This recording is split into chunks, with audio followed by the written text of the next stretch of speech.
Welcome to Still Waters. This is session 4. Still Waters is from Psalm 23, where he leads us beside still waters. Right? He gives us peace, and even though it might be rough, it still feels still because we're with him. And it's about living under his authority. So this is session 4. I pray that you've been blessed. Hopefully you've been able to be part of the first 3 sessions. We call these sessions because our hope is that you're going to use this as a family or as a small group. There's actually a document with questions before this video teaching. And there's also questions on there for after the video teaching to take a next step deeper into a discussion with those around you, or maybe in your own personal quiet time. So make sure you click on that document, you open it up, and you follow it. But we are in session 4, and we're talking about the 4 times that Jesus encountered his disciples recorded for us in the Gospels. Week 1, we saw the first time by the Sea of Galilee, where the disciples who are fishermen, right? Jesus, not a fisherman, tells them to throw their nets on the other side, even though it's not the time that they should be fishing or the place where they should be fishing. But they say, but because you say so, right? Because you say so, and so living under somebody's authority and Jesus's authority, right? But because you say so, Jesus, so I will. And so there's a huge lesson. If we want peace, let's obey the authority of Jesus. The second week we saw Jesus in the boat with his disciples. He fell asleep because he was tired, fully God, fully man.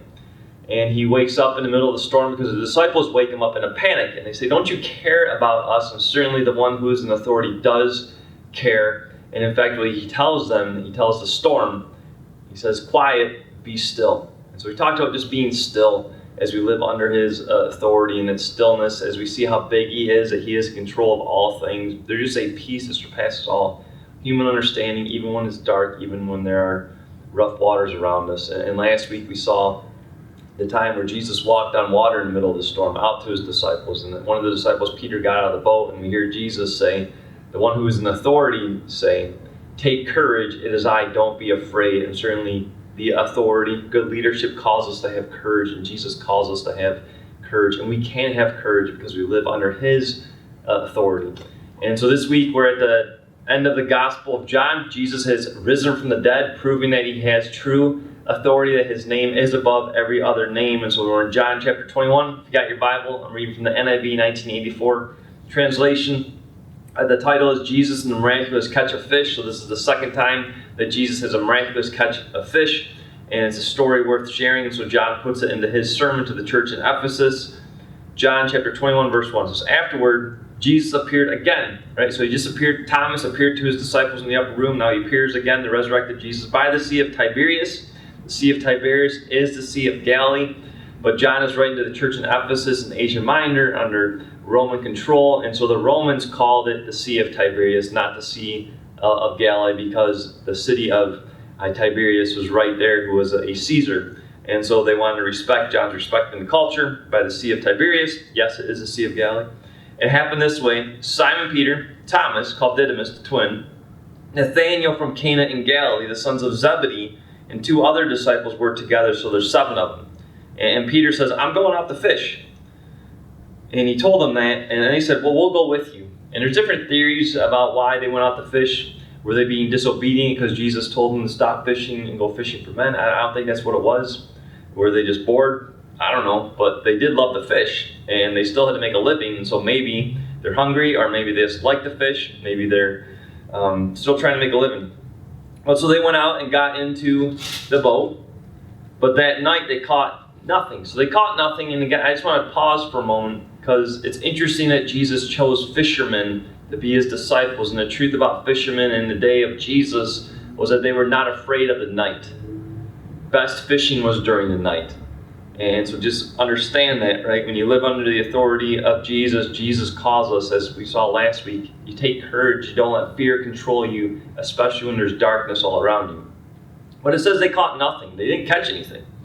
Verse 4 says, early in the morning, Jesus stood on the shore, but the disciples did not realize that it was Jesus. And so after a long bout with darkness, how often it is for us, just like it was for the disciples, where Jesus is with us, but we don't see him. We don't see him. But Jesus calls out to them, friends, haven't you any fish? And think about this. The one who is in authority actually calls his disciples friends. Right? This isn't the first time John tells us this. Jesus over and over again Right? The one who is in authority actually has a relationship with those under his authority. Right? It's a huge lesson for those of us who are in leadership or in authority, but certainly our author, our one who is in authority, Jesus, actually calls us friends because we are his disciples. That's an amazing truth that certainly gives us peace. But let's keep going here. Friends, haven't you any fish? No, they answered. So he says to them in verse 6, throw your net on the right side of the boat and you will find some. Right? Success is just on the other side of the boat. In John chapter 15, John actually says that Jesus told them, apart from me, you can do nothing. Right? You can do nothing. And so they weren't fishing with Jesus. Jesus shows up, and guess what happens? When they did this, when they listened to him, but because you say so, they were unable to haul the net in because of the large number of fish. And then verse 7. Then the disciple whom Jesus loved, that's John, said to Peter, it is the Lord. As soon as Peter heard him say, it is the Lord, he wrapped his outer garment around him, for he had taken it off because he was hot, right, and jumped into the water. The other disciples followed in the boat, towing the net full of fish, for they were not far from shore, about 100 yards. Right, so Peter's about 100 yards from shore, tries to swim. The disciples are rowing, trying to pull this net in a numerous amount of fish. It says when they landed, they saw a fire of burning coals there with fish on it. And so Jesus had some fish and some bread.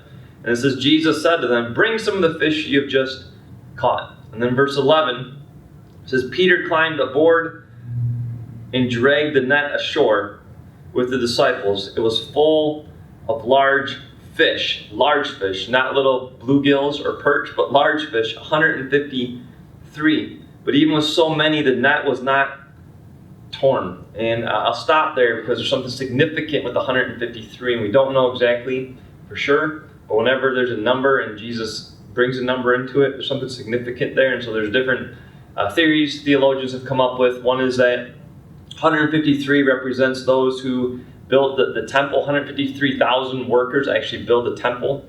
Right? And so Jesus wants his disciples to go build the church. The church is the temple of God, no longer a building but a people. And so maybe 153 is about building the nations, building the church. Or maybe what people have come up with is they believe there's 153 species of fish known in the day of Jesus that lived in the Sea of Galilee. And all of a sudden they bring in all the species, all the nations of fish with the calling to be fishers of men. So perhaps there's something symbolic there, or perhaps it's just they just caught a bunch of fish.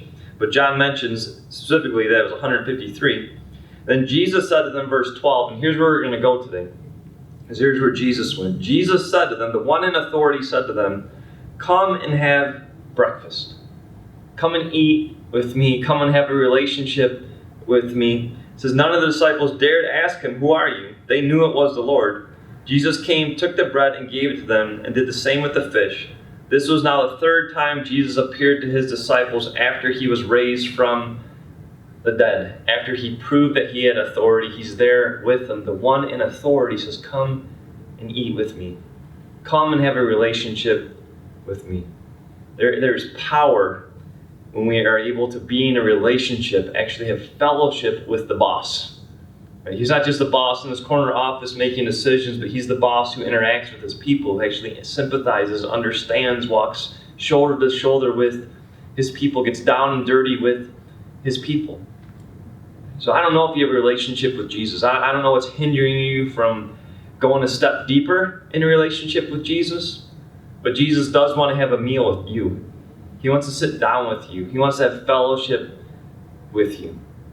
And when we walk with the one who is in authority, when we eat with the one who is in authority, we have still waters. There's a peace that surpasses all human understanding. And I pray today that you will have fellowship with him. He's inviting you once again. He's knocking on the door, as Revelation 3:20 says. He wants to come in. He wants to eat with you. And he's inviting you to come and eat with him. Right? Communion, that great meal that we get to have with Jesus. What an intimate time to go deeper. And as we go deeper, right, there's a calling to certainly catch fish. We have a job to do. Our boss has told us what our job is, and it is to fish for men and for women. Those that don't know that he has authority, right, those that aren't walking in a peace that surpasses all human understanding. May God bless you today as we continue to live under his authority. And again, I encourage you, click on that document, open it up, take it a step further, answer some questions, meet with your small group, go through this with others, and may God bless you as we finish up. Still waters, living under His authority.